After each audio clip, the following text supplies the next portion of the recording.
Fala pessoalzinho, tudo tranquilo? Vamos para mais uma aula agora que eu deixei aqui gravada para vocês.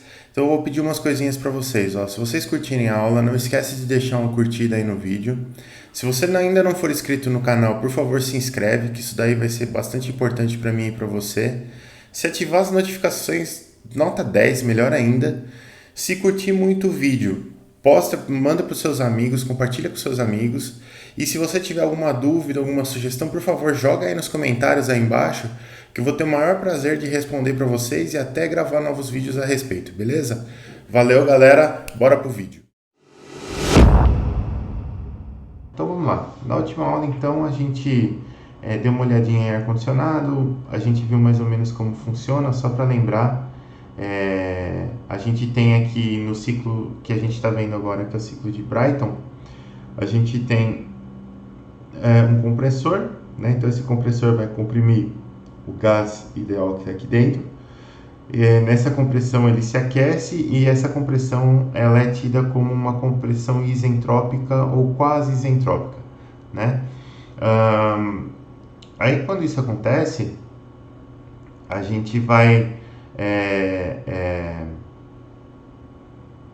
fazer a troca de calor aqui. Então você tem uma troca de calor a pressão constante. Depois, quando passa pela turbina aqui, você tem uma descompressão isentrópica, também, ou quase isentrópica, né? Por isso que tem essas retinhas inclinadinhas aqui. Eu já vou falar para vocês como isso funciona.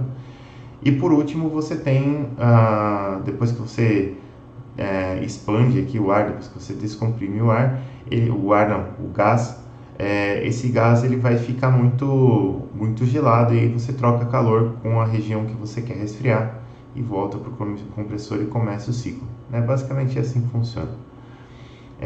Então a gente viu essas questões do ciclo um pouquinho e a gente ia começar isso aqui, ó, né? A gente ia começar essa análise do ciclo termodinâmico aqui, ó.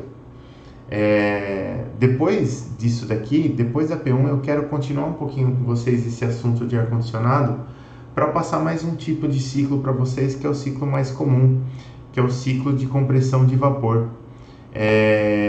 Que é aquele ciclo que eu falei para vocês que não tem a turbina aqui, mas tem uma válvula expansora, né?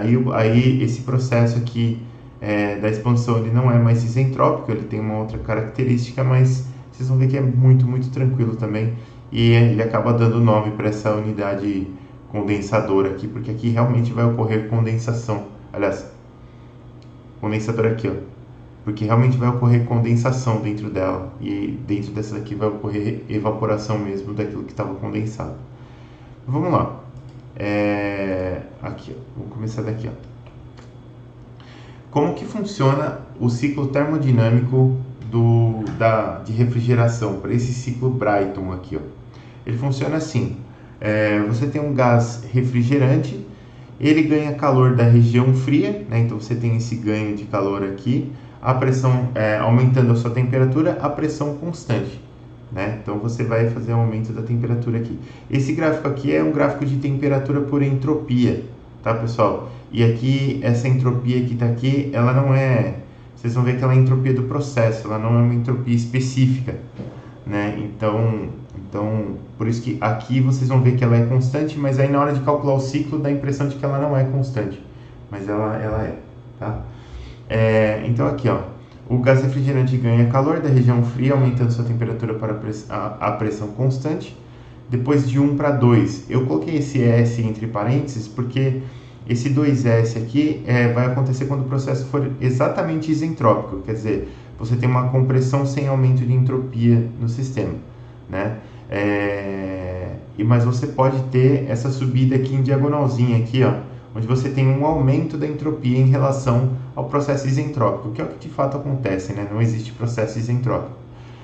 Todos os processos têm irreversibilidades, então você vai ter algo que a gente chama de eficiência isentrópica aqui, que vai provocar um aumento de entropia, e no caso aqui vai provocar um aumento também da quantidade de energia que você tem que injetar no sistema para comprimir esse ar.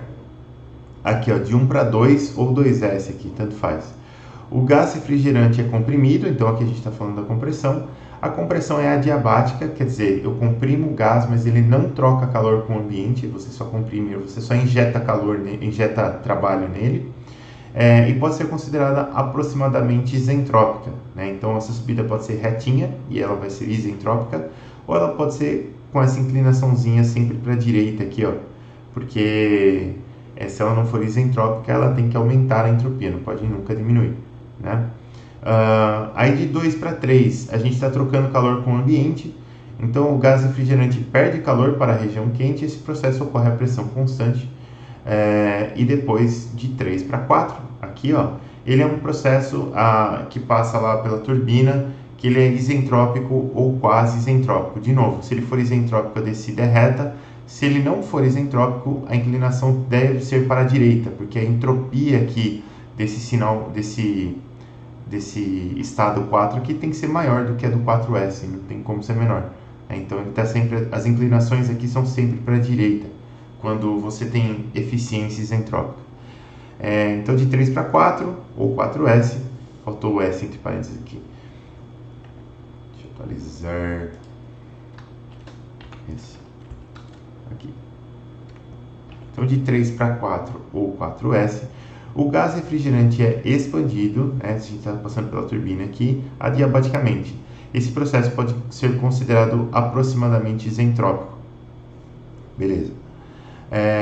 Então vamos começar do começo do nosso ciclo lá. Então de 4, aqui ó, de 4 para 1. Então aqui eu estou com o meu gás refrigerante super gelado. Gelado não é um termo termodinâmico, é um termo didático. Mas aqui ele está super frio e eu vou trocar calor com a zona fria aqui para chegar no estado 1, a pressão constante, né? Em todos os passos a gente vai fazer esse balanço de energia. E esse balanço de energia é para um sistema aberto. Por que é um sistema aberto se o ar-condicionado é um sistema fechado? Porque a gente vai olhar para o ar-condicionado, aqui ó, como 4 volumes de controle. Esses 4 volumes de controle são abertos, né? Ó. A gente está vendo do 4 para 1, então eu tenho entrada de gás refrigerante aqui, eu tenho saída do outro lado. Então a gente vai precisar fazer esse balanço de energia 4 vezes para sistemas abertos. E qual que é a diferença de um sistema aberto para um sistema fechado? Se fosse um sistema fechado, aqui a gente ia olhar para a variação de energia interna, porque eu não consigo ter geração de trabalho com um sistema fechado, porque ele não tem variação de volume, né? Como o sistema é aberto, o meu gás pode ter variação de volume específica, ele pode realizar trabalho também. Isso a gente contabiliza na entalpia, fora as mudanças de fase, que a gente também contabiliza na entalpia, se houver. Então, nosso balanço de energia para o sistema aberto vai ser isso aqui, ó, Q menos W, quer dizer, calor injetado menos trabalho gerado pelo gás. O W, o trabalho aqui é negativo porque contabiliza-se como positivo o trabalho gerado pelo gás, não recebido, tá? Então, Q menos W vai ser variação da entalpia do gás, mais variação da energia cinética, mais variação da energia potencial. Energia cinética e potencial aqui a gente não vai olhar para a variação delas. Então, eu tenho aqui a minha... E o trabalho aqui injetado da fase 4 para a fase 1 é zero, porque eu só estou trocando calor. Então, eu tenho troca de calor, mas não tenho trabalho, né? Então, eu vou ter aqui Q é igual a ΔH, porque energia cinética e potencial não varia, e eu posso dividir tudo isso aqui pela massa de uma vez, né? Se eu dividir a quantidade de calor pela quantidade de massa, é a mesma coisa aqui do outro lado aqui, como é só a variação da entalpia, eu vou dividir a variação da entalpia pela massa do sistema. Então eu vou ter a variação aqui da entalpia específica. Entalpia específica é a entalpia da matéria por unidade de massa, né? E aí, olha só, se eu esquecer um pouco dessa parcela aqui do meio, eu posso simplesmente passar a massa multiplicando no meu ΔH aqui. Então, o calor trocado vai ser a massa que multiplica a variação de entalpia. E como a gente tem fluxo no volume de controle, é legal a gente calcular a variação disso com o tempo. Então, a variação do calor recebido pelo meu volume de controle vai ser o fluxo máximo, né, porque a gente derivou com relação ao tempo, que multiplica a variação da entalpia específica. Essa variação de entalpia específica ela não muda com o tempo, né? O ciclo ele sempre acontece dessa mesma forma, que isso aqui é a variação de entalpia específica, não nesse gráfico aqui, mas se eu tivesse num gráfico de temperatura e entalpia, por exemplo, você veria a variação da entalpia específica aqui, né? E ela não muda com o tempo, o ciclo acontece sempre da mesma forma, então isso aqui não varia, mas a massa varia, a gente tem um fluxo mássico e o calor recebido pelo sistema também varia. Então aqui a gente tem o fluxo de calor recebido é igual ao fluxo mássico que multiplica a diferença de entalpia entre as extremidades aqui do trocador de calor. Beleza. Esse é o trocador de calor interno, o nosso evaporador lá, né, da zona fria. Aí beleza, vou passar agora para o próximo ciclo, que é o ciclo de compressão. Então, da etapa 1 para a etapa 2, ou 2S, o gás refrigerante é comprimido. A compressão é adiabática e pode ser considerada aproximadamente isentrópica. Então, se eu olhar de novo para o balanço de energia, eu tenho uma compressão agora, então eu estou injetando trabalho no meu gás, e ela é adiabática, não tenho troca de calor. Energia cinética e potencial também não vão se alterar, a única coisa que vai se alterar aqui é a entalpia de novo. Então a gente tem o mesmo procedimento, né? Menos o trabalho, aqui o trabalho injetado pelo compressor, já vou dividir pela massa, é igual a variação de entalpia dividida pela massa, que é a variação da entalpia específica. Mesmo procedimento, vou passar a massa multiplicando para o outro lado, só que aqui a gente troca o sinal, deriva dos dois lados, e eu tenho isso daqui, ó, que o trabalho, ou a potência injetada pelo compressor, ela vai ser o fluxo máximo de gás dentro do meu compressor, que multiplica a diferença das entalpias, né? Entalpia em 2 ou 2S, dependendo se você tem processo isentrópico ou não, menos a entalpia no estado 1. E assim vai, ó, do estado 2 para o 3, você tem uma troca de calor com o ambiente de novo. Então, mesma equação do balanço de energia, aqui, só que aqui, como eu estou trocando calor, eu não tenho trabalho sendo injetado ou extraído do gás, e eu tenho o fluxo de calor que sai, né, que sai do outro lado para o ambiente. Se eu dividir ele pela massa, vai ser a mesma coisa que entalpia dividida pela massa, que é a variação de entalpia específica.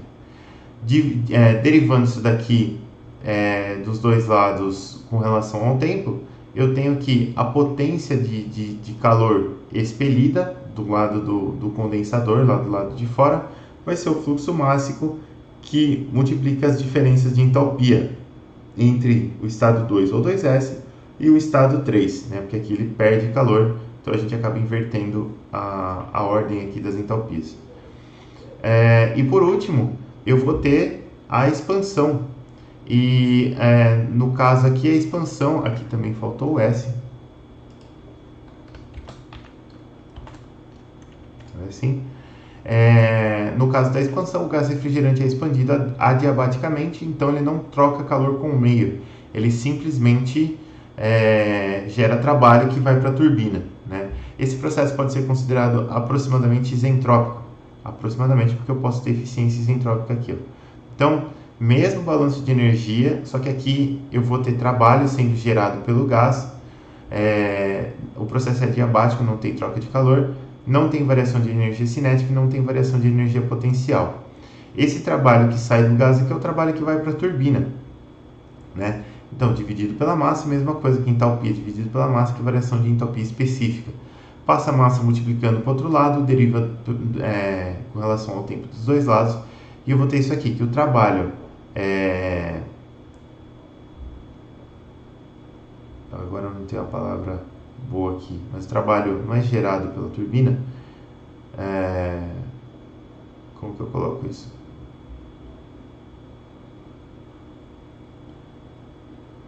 O trabalho que vai ser jogado para a turbina, vamos dizer assim, vai ser igual, ou a potência que vai ser jogada para essa turbina vai ser igual ao fluxo máximo, que multiplica a diferença de entalpias entre as extremidades aqui do processo, né? Então, 4 menos 3, 4 ou 4S aqui no caso. E aí, no caso do sistema que possui apenas a válvula expansora, o trabalho da turbina será nulo, né? E o processo admitirá a troca de calor. Aqui a gente tem troca de calor. Quando eu tenho válvula expansora, eu tenho troca de calor. E aí vocês vão ver como que isso acontece, como que isso influi no sistema, mas só depois da prova isso. Aí por último a gente tem um coeficiente de desempenho. E esse coeficiente de desempenho aqui, ele não é bem uma eficiência, né? Ele é um pouco diferente de uma eficiência, mas ele é basicamente a relação entre a potência injetada, a potência extraída do ambiente frio por unidade de massa, dividido pelo trabalho injetado no compressor por unidade de massa, menos o trabalho gerado pela turbina por unidade de massa. Tá? Como a gente já calculou tudo isso aqui anteriormente, tudo isso aqui é baseado nas entalpias, você consegue calcular esse índice aqui com base nas suas entalpias também. Tá? Não tem muito problema com relação a isso. Esse coeficiente aqui, ele compara a quantidade de calor que eu removi do ambiente frio com a quantidade de energia que eu tive que injetar para promover essa transferência de calor.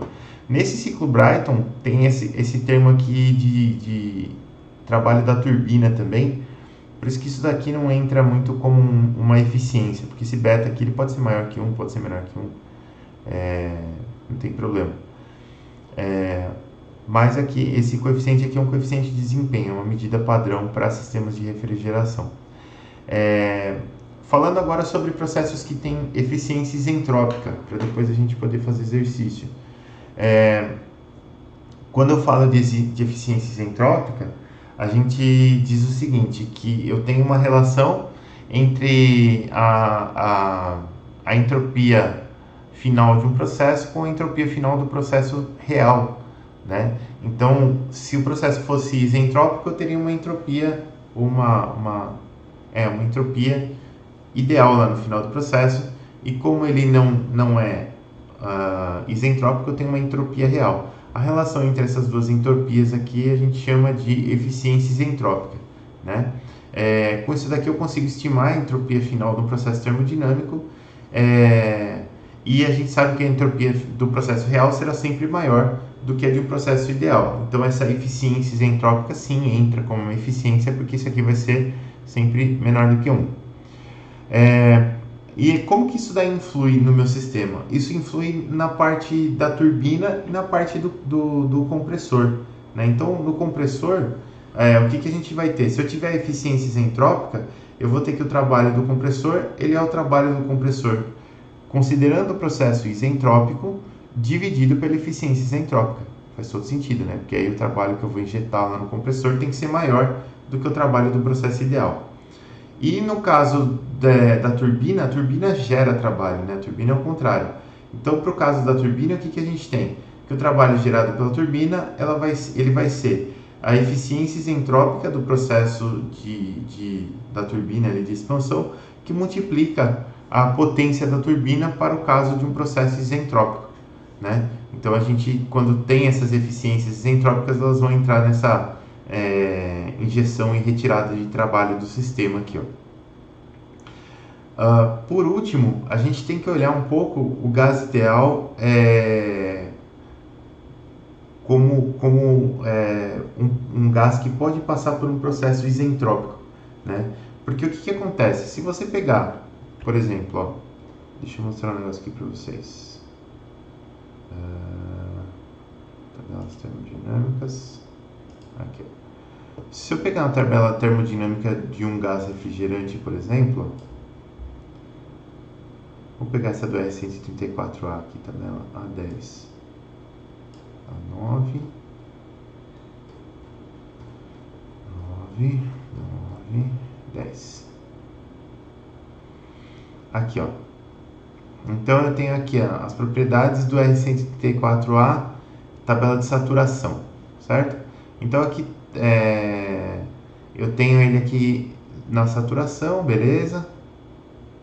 Tenho todas as propriedades, né? Então tenho temperatura, pressão, volume específico de líquido saturado, vapor saturado, energia interna de líquido saturado, vapor saturado, entalpia de líquido saturado, vapor saturado, vapor de saturação, não, líquido saturado, vapor saturado, de evaporação está aqui no meio. Depois entropia de líquido saturado, do vapor saturado, e aqui repete a coluna da temperatura. Mesma coisa aqui, ó. Só que aqui, essa tabela aqui era para temperaturas, Essa segunda tabela aqui é uma tabela baseada em pressões. São os mesmos dados aqui, só que para pressão. E aí depois você tem as propriedades do R184A como um vapor superaquecido, né? Porque ele trabalha bastante nessa região entre saturação, líquido saturado e vapor superaquecido, né? Então tá aqui, tem as tabelas do R184A para vapor superaquecido. Aí você tem temperatura, volume específico, energia interna, entalpia e entropia. Tem tudo isso daí. Então, esse tipo de gás aqui, beleza, você consegue analisar o ciclo dele tranquilamente, olhando para as tabelas aqui, só buscando as coisas nas tabelas. Se você olhar para o ar, por exemplo, aqui já mudou para amônia. Se você olhar para o ar, e aqui a gente vai precisar usar ar em ciclo Brayton de vez em quando, ar seco, quer ver? Ar, aqui ó, propriedades do ar como gás ideal. Eu vou para a tabela A22 agora. Quer ver? A18, A20, A22, passou ali. Aqui ó, essa daqui, essa tabela. Então a gente vai ter as propriedades do gás. Eu não tenho tabela de saturação, né? Como se fosse vapor superaquecido só aqui. Só que olha só, eu tenho temperatura, entalpia, energia interna, entropia, e aqui você tem mais duas colunas aqui, que são esse PR e esse VR, que são a pressão relativa e volume relativo. Essas colunas aqui, elas só aparecem porque o ar especificamente, ele pode ser, o ar seco, ele pode ser idealizado como um gás ideal, né? Você pode fazer algumas continhas como um gás ideal. E aqui essas colunas se repetem só para a tabela ficar mais curtinha. Então começa em 200 Kelvin aqui, ó. E aí a coluna vem aqui, a temperatura vem até 440 Kelvin. Daqui ela começa em 450, vai até 740. Só para a tabela ficar curtinha, não ficar tão compridona assim na página, né? Então começa em temperatura, entalpia, energia interna, entropia, pressão relativa, volume relativo e de novo temperatura, entalpia. Deu para entender, né? Não preciso fazer tudo de novo. E aqui continua, inclusive, ó, vai de 740 Kelvin aqui, vamos até 2250 Kelvin. Se você quiser saber como que o ar se comporta no Sol, talvez dá para você saber. E aí, beleza. Então, essas propriedades PR e VR aqui, elas estão aqui justamente por causa do modelo de gás ideal, né? E como que a gente vai utilizar essas propriedades? A gente vai utilizar assim, ó. Deixa eu voltar para a apresentação. Aqui, ó. Então, o ar atmosférico pode ser modelado como um gás ideal e possui algumas propriedades tabeladas que ajudam no cálculo de processos isentrópicos, né? Nas tabelas termodinâmicas das propriedades ideais do ar atmosférico existem as quantidades PR e VR, que são a pressão relativa e o volume específico relativo. Para processos isentrópicos, as seguintes relações se aplicam. Atenção para os isentrópicos aqui, tá, pessoal? Porque se o processo não for isentrópico, aí não vale, tá? Ou se não for pelo menos um processo que tem eficiência isentrópica, aí não vale. Mas para o processo isentrópico, a gente tem isso daqui, ó. A relação entre as pressões dentre dois estados de um processo, se ele for isentrópico, é a mesma relação entre as pressões relativas. Para o volume específico, mesma coisa. A relação entre os volumes específicos é a mesma relação entre os volumes específicos relativos. Isso aqui ajuda bastante quando a gente vai calcular as coisas lá. Vamos fazer um exercício para a gente fixar um pouco isso daí. E depois, na verdade, eu deixei 2 exercícios para hoje. O segundo é a repetição do primeiro com um pouquinho mais de dificuldade. Então vamos lá. O exercício é o seguinte, ó. Ar atmosférico seco, né? Então não tem vapor misturado aí, o vapor de água é zero. Entra no compressor de um ciclo Brayton de refrigeração a 100 kPa e 300 Kelvin. A razão de compressão do compressor é de 3,75 e a temperatura do ar na entrada da turbina é de 350 Kelvin. Determine, letra A, o trabalho injetado por unidade de massa de fluxo de ar em kJ por quilograma. Letra B, a capacidade de refrigeração por unidade de massa de fluxo de ar em kJ por quilograma. E letra C, o coeficiente de desempenho desse ciclo. Então vamos fazer. Deixa eu dar nosso famoso print aqui.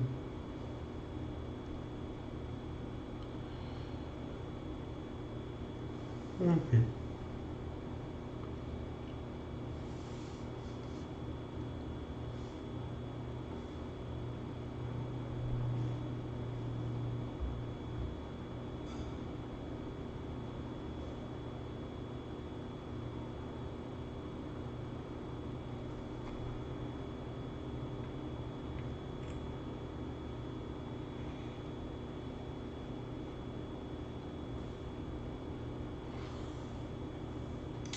Ah, que bobagem.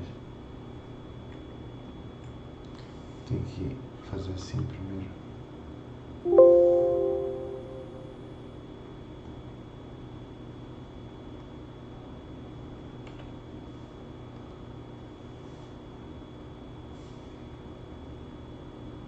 Professor, Pode falar. eu já volto, já vou dar uma reiniciada no meu PC aqui que tá travando que só. Ah, beleza. Um abraço. Rapidão.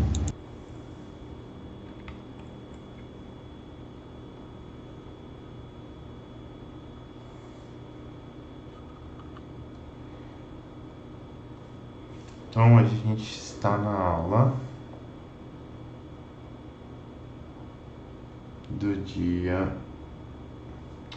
Deixa eu fazer um negócio aqui. Se eu não sair do modo de apresentação aqui, ele fica tudo bugado no Windows depois. Olha assim, aula do dia 16/9.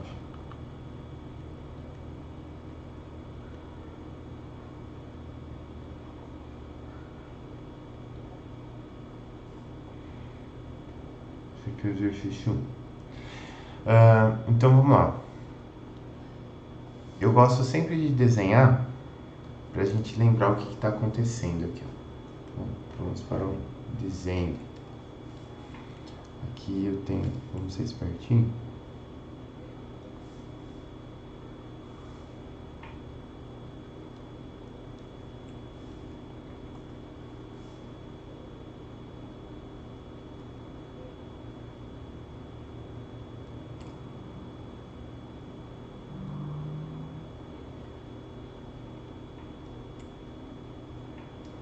Então, beleza.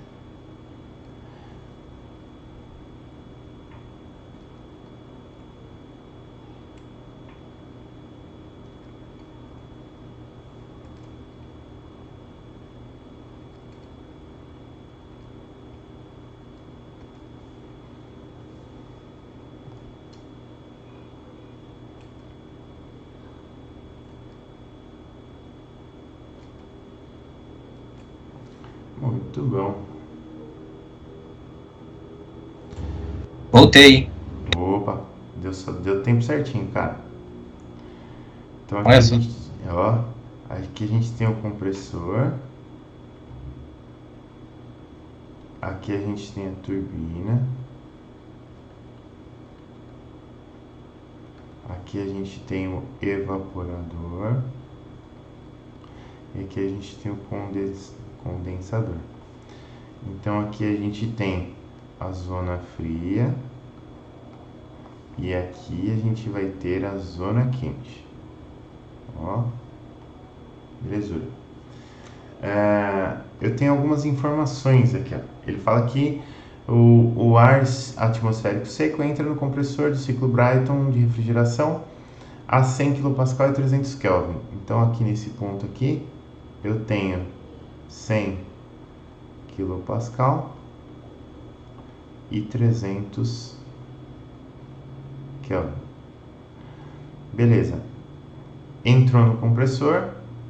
A razão do compressor é de 3,75. Então, se aqui entrou a 100 kPa, aqui a gente já sabe que vai sair a 375 kPa.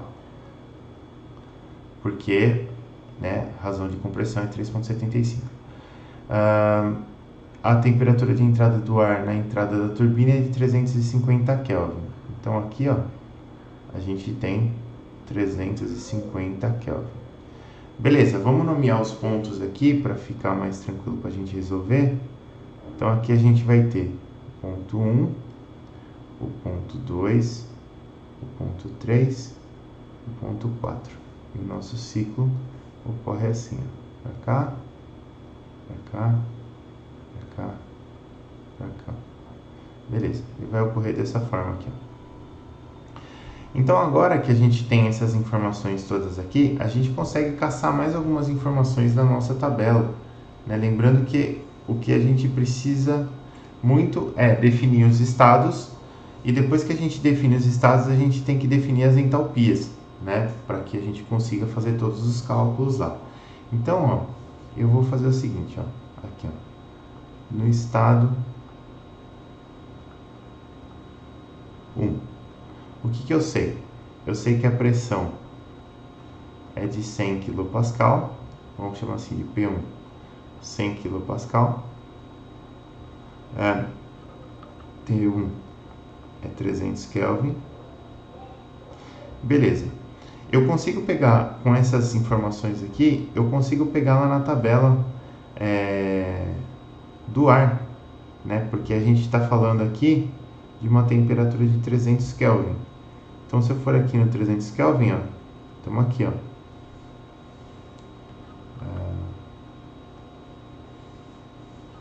Só fazer o seguinte aqui para facilitar a vida. Então, aqui, ó, 300 Kelvin. Estamos aqui, ó. Certo? Então, o que eu tenho? Uma entalpia de 300,19 kJ por quilograma. A nossa entalpia H1 é de 300,19 kJ por quilograma.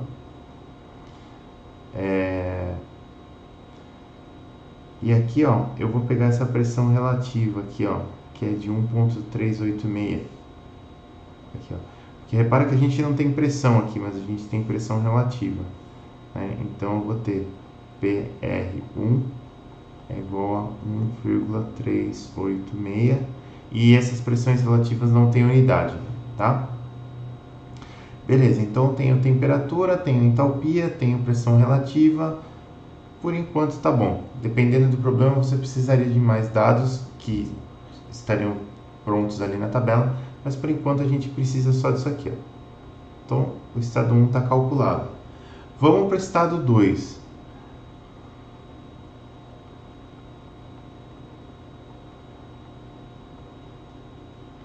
No estado 2, o que a gente tem? A gente tem que P1 sobre P2 é igual a... vamos fazer o contrário aqui, né? P2 sobre P1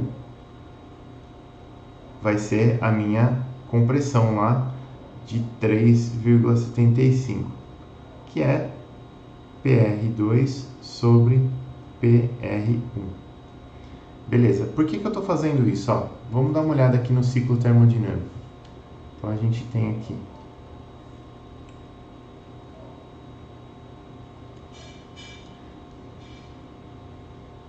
temperatura, entalpia, beleza. Vamos desenhar um ciclo aqui. A gente vai ter aqui, como ele não falou nada de eficiência isentrópica, a gente tem algo mais ou menos assim, né? Aqui, algo assim. Então meu ciclo ele vai acontecer dessa forma. E aqui eu tenho os estados 1, 2, 3 e 4. O que acontece? Do estado 1 para o estado 2, o processo aqui é isentrópico. Deixa eu escrever aqui. Isentrópico. Beleza, o processo é isentrópico. Se o processo é isentrópico, eu posso usar essa relação do PR aqui, ó. Né? Então, PR2 por PR1 é 3,75. Eu tenho o PR1, que é 1,386, então eu vou achar o PR2. Meu PR2 vai ser igual a 1,386, vou pegar a calculadora aqui, vezes 3,75. Aqui, ó. Isso aqui deu para mim 5,1975. Beleza, então eu sei que agora eu vou ter que procurar o ar com essa pressão relativa de 5,1975 lá na minha tabela. Então, tabela, tá aqui, ó. 1, 2, 3, 4, 5. Vou ver se um pouquinho menos aqui. Vou descer um pouquinho aqui. Aqui, ó. 1, 2.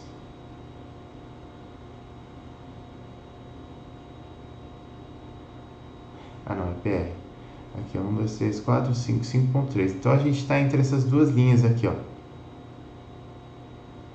Certo? Vou deixar assim. A gente está entre essas duas linhas aqui, ó. Né? A nossa pressão relativa é de 5,1975. Eu quero calcular principalmente aqui a minha entalpia, né? No estado 2 aqui, mas eu vou calcular a temperatura também. Para fazer isso, eu vou usar minha tabelinha de interpolação. E aqui a gente vai utilizar. Então, ó, eu tenho 4,1915 aqui de pressão relativa. Não, 915, aqui 1915. Aqui. Na linha de baixo eu tenho 5,332. E a gente vai querer o valor para 5,1975. O valor da propriedade que eu quero primeiro é a minha entalpia, que aqui eu tenho 431,43. E na linha de baixo eu tenho 441,61. Então a nossa entalpia nesse estado aqui é de 438,33. Vamos colocar lá. Entalpia no estado 2 é de 438,33 kJ por quilograma. Tá aqui. Então, entalpia, beleza. Vamos calcular a temperatura também, já que tá tão na mão. Temperatura é 430 e 440. Aqui, ó. A gente tem uma temperatura de 436,77 Kelvin. Então, aqui, ó. Temperatura 2 é 436,77 Kelvin. Beleza, então a pressão relativa, a temperatura, a entropia. Acho que não precisa de mais nada. Se precisar de mais alguma coisa, a gente volta a buscar. Depois aqui, ó, no estado 3, do 2 para o 3, o que vai acontecer?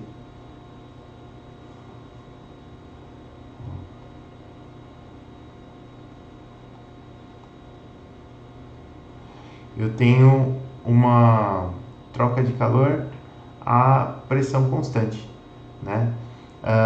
E aqui no estado 3 ele fala que a temperatura final é de 350 Kelvin. Isso aqui a gente já tem, ó. Se a temperatura é de 350 Kelvin, eu vou vir aqui na minha tabela do ar e vou pegar as propriedades para 350 Kelvin, que estão nessa linha aqui. Então, a minha entalpia específica é de 350,49 kJ por quilograma. Isso aqui é um K, hein? H3. 350,49 kJ por quilograma. Depois a gente tem...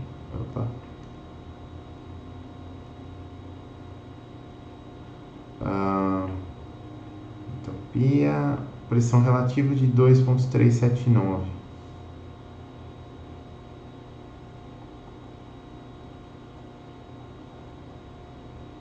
Beleza.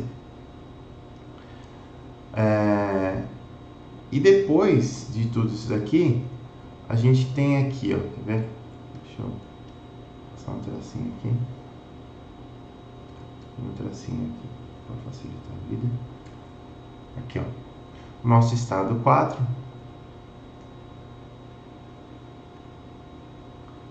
aqui. Aqui no estado 4, o que vai acontecer? Repara que tanto o processo de troca de calor no evaporador quanto o processo de troca de calor no condensador, eles ocorrem a pressão constante, né? Esse aqui ocorre a pressão constante e esse daqui também ocorre a uma pressão constante. Se isso é verdade, né? Aqui eu tive um pump de 3,75 na pressão, né? Então aqui a pressão aqui em cima é 3,75 vezes maior do que a pressão aqui embaixo, né? Então aqui eu tenho uma queda, né? Quando eu passo pela turbina eu tenho uma queda na pressão relativa de 3,75 de novo. Então a gente tem que P3 sobre P4 tem que ser de 3,75, que é igual ao PR3 dividido pelo PR4. Esse aqui é o nosso PR3, 2,379. Então, o PR4 é PR3 por 3,75, que vai ser igual a, vamos ver, 2,379 dividido por 3,75 vai dar 0,6344. Por que isso aqui? De novo, porque olha, a queda de 3 para 4 aqui é isentrópica.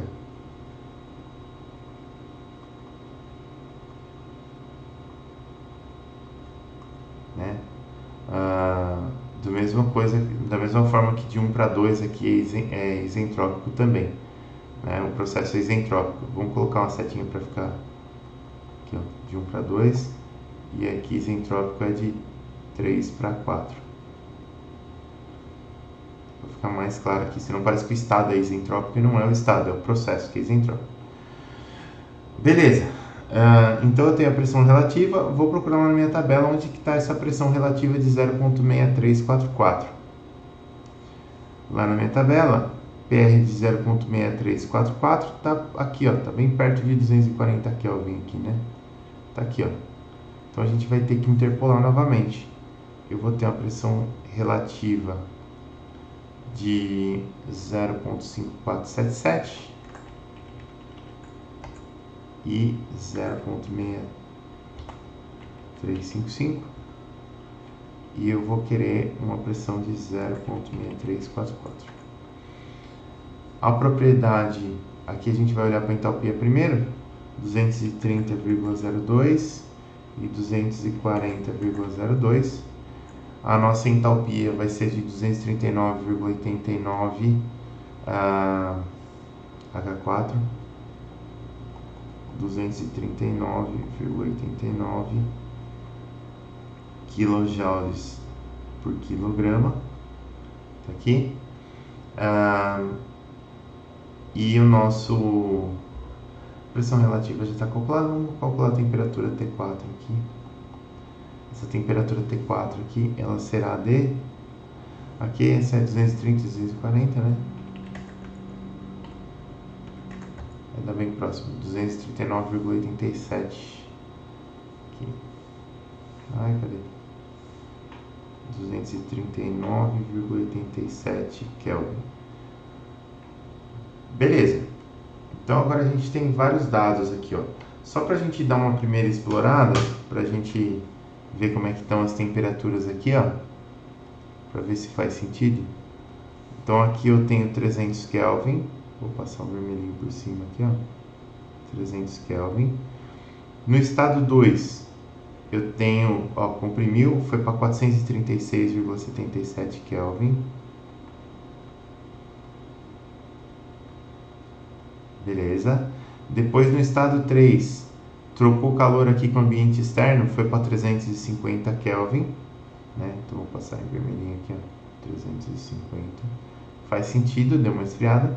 E quando passou pela turbina, esfria de novo, foi para 239,87 Kelvin.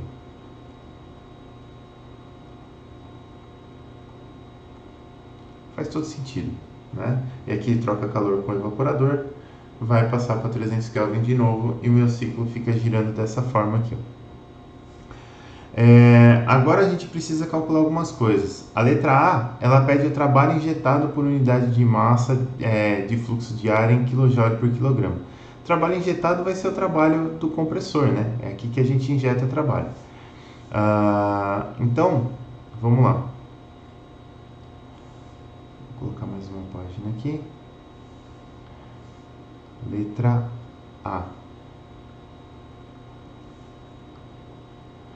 Vamos dar uma olhada das nossas fórmulas lá. É bem tranquilinho, mas só para a gente ir memorizando. Exercício aqui, tá certo. O trabalho do compressor, ele vai entrar aqui, ó. Esse aqui é o trabalho de entrada, o trabalho do compressor no próximo. O trabalho do compressor vai ser fluxo de massa, H2, que aqui vai ser o H2 isentrópico menos o H1, né? Não tem eficiência termodinâmica nem nada. Então aqui o nosso trabalho do compressor vai ser M ponto H2S, porque o processo de 1 para 2 foi isentrópico, menos H1. E ele pede aqui por unidade de massa, né? Porque ele não dá o fluxo máximo. Então aqui, ó, eu trabalho injetado por unidade de massa de fluxo de ar. Então, basta que eu passe o M ponto dividindo. Então, WC ponto por M ponto é H2S menos H1, que é igual a, vamos ver aqui, H2S 438,33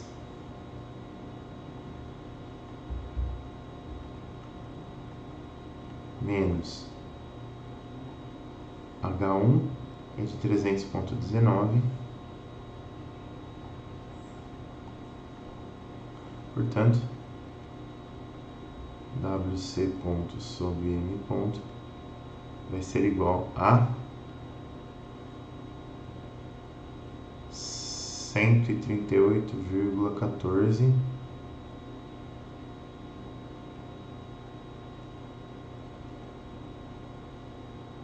kJ por quilograma. Beleza. Vamos fazer o item B. Depois que a gente pegou todos os dados, fechou o ciclo, beleza. Aí é analisar. No item B, ele pede a capacidade de refrigeração por unidade de massa de fluxo de ar em kJ por quilograma. O que é capacidade de refrigeração, pessoal? Capacidade de refrigeração é quanto calor ele consegue tirar do ambiente. Então tá aqui, ó. É exatamente isso daqui, ó. O nosso Qin é M.H1 menos H4, né? Ele pediu por unidade de massa de fluxo massa que eu tenho que passar o M ponto dividindo. Então vamos lá. O nosso Qin ponto é igual a M ponto H1 menos H4. Passo M ponto dividindo, Qin ponto sobre M ponto é igual a H1 menos H4. Vamos olhar quem que é. H1 é 300,19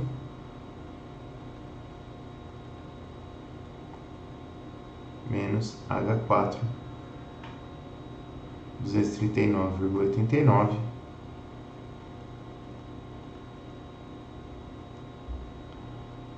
que será 300,19 menos 239,89 60,3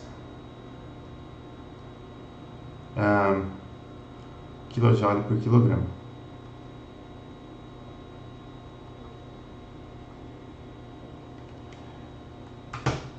Na letra C, ele pede o coeficiente de desempenho. Para o coeficiente de desempenho, a gente já calculou duas coisas, só falta um pedacinho. né? Porque se você olhar para a fórmula do coeficiente de desempenho, o que você tem aqui, ó? Coeficiente de desempenho está aqui. Capacidade térmica por unidade de fluxo máximo, trabalho do compressor por unidade de fluxo máximo, só faltou o trabalho da turbina por unidade de fluxo máximo. Então vamos pegar o trabalho da turbina aqui, a gente calcula, depois a gente faz a subtração. E aí a gente calcula. O trabalho da turbina deve estar aqui. Aqui, ó. M ponto H3 menos H4S. Então, da letra C. Eu não sei o que vocês acham. Eu adoro ficar analisando o ciclo termodinâmico assim, né? Eu acho relaxante. Então a gente tem WT ponto igual a M ponto H3 menos H4S, que é igual, então, na verdade, WT ponto por M ponto vai ser igual a H3, que é 350,49,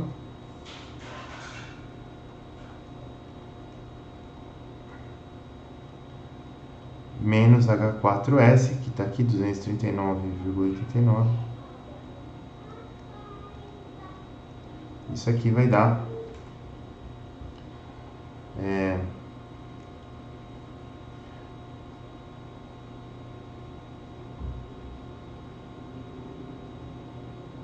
350,89 menos 239,89. 110,6 kJ por quilograma. Beleza. Não terminamos ainda o item C.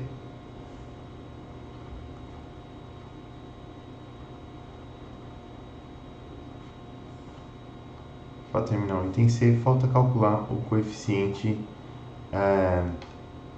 de desempenho beta, que é igual a Q em ponto por M ponto, dividido por WC ponto por M ponto, menos WT ponto por M ponto. Isso aqui vai ser, esse aqui de cima a gente já calculou, deu 60,3, dividido por WC ponto por M ponto, 138,14, menos 110,6. Isso aqui vai dar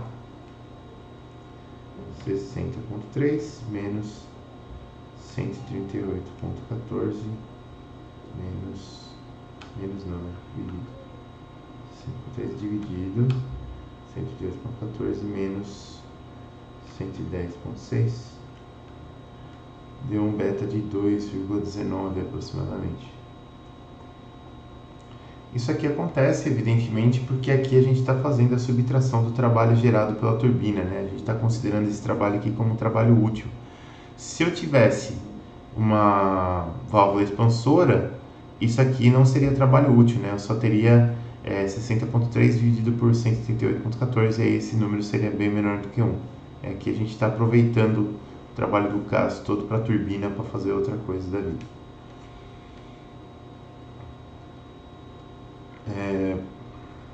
Beleza.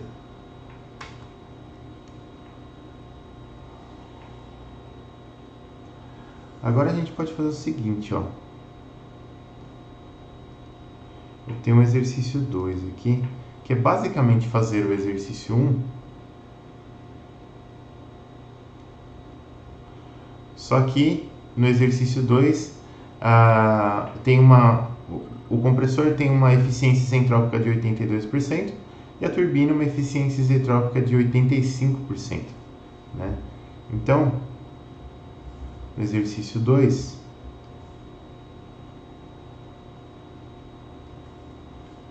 a gente tem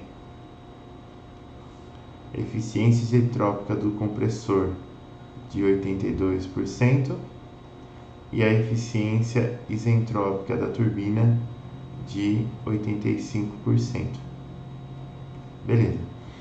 Onde que isso daí vai influenciar? Nesses trabalhos aqui, trabalho do compressor e trabalho da turbina. Então, se eu fosse fazer o item A aqui, aproveitando a conta, o que eu teria? Eu teria aqui o trabalho do compressor,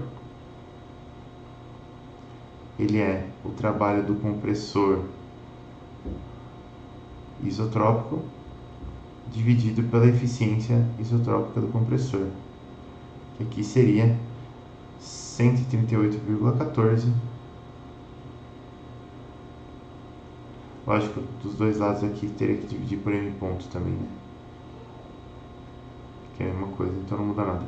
138,14 dividido por o 0,82,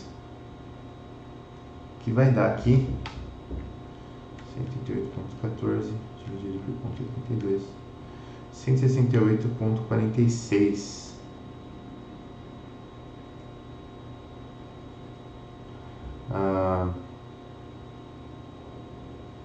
kJ por quilograma. Beleza. No item B, a gente teria exatamente a mesma coisa.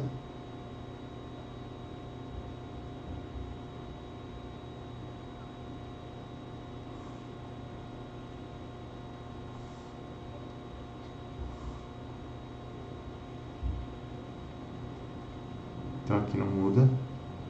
E no item C,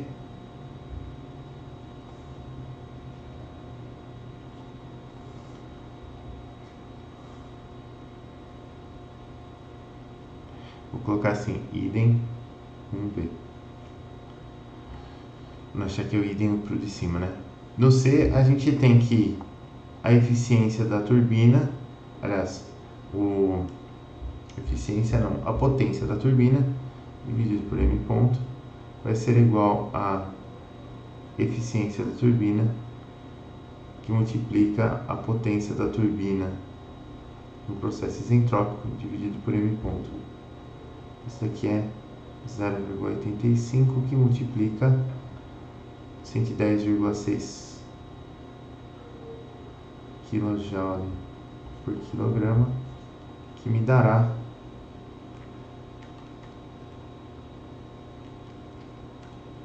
94,01 kJ por quilograma. E aí, para a gente calcular o beta, nosso beta ele seria igual a mesma coisa aqui. Então, eu tenho 60,3, mesma coisa, dividido por 168,46 menos 94,01. E essa capacidade aqui, esse coeficiente de... como que foi chamado aqui?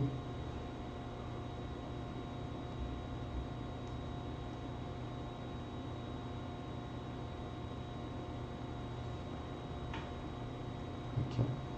Coeficiente de desempenho, isso mesmo. Deu branco na palavra aqui. Esse coeficiente de desempenho aqui vai ser de 60,3 dividido por 168,46 menos 94,01, que dá aproximadamente 0,81. Repara que ele despenca, né, de 2,19 para 0,81. É isso que acontece quando a gente tem entropia no processo. O desempenho das coisas despenca normalmente.